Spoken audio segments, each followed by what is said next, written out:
Hi అండి. అందరూ ఎలా ఉన్నారు? బాగున్నారా? నేను బాగున్నానండి. ఇదేమనుకుంటున్నారా మీరు? ముక్కల పులుసు అనుకోండి. ముక్కల పులుసే ఇది. ముక్కల పులుసు లేదా దప్పలం, ఈ రెండిట్లో ఏదైనా అనుకోవచ్చు. చాలా చాలా టేస్టీగా వచ్చిందండి. నేను చక్కగా ఆనపకాయ ముక్కలు, క్యారెట్ ముక్కలు, ఎక్కువ పచ్చిమిరపకాయలు వేసుకుని చేసుకున్నాను.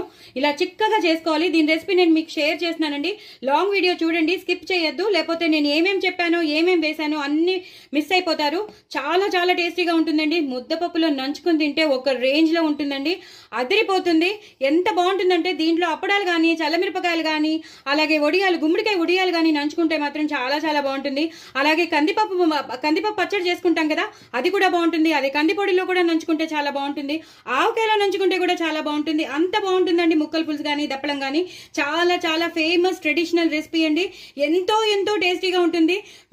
ఎక్కువగా మీ అత్తయ్య గారు, మీ మామయ్య గారు, అమ్మ, నాన్న అందరూ ఇష్టపడతారు. చూడండి, ఇది చేస్తే మాత్రం తప్పకుండా చూడండి, చేసుకోండి. నాకు వ్యూస్ పెంచండి, అలాగే సబ్స్క్రైబర్స్ ని పెంచండి. మీరందరూ చూడండి, వీడియోని చూడండి. అందరూ ఎవరు చూడట్లేదు, దయచేసి చూడండి. మా కష్టం ఏంటో మీకు తెలుస్తుంది. చాలా కష్టపడి మేము చేస్తామండి వీడియోస్. సో తప్పకుండా చూడంండి.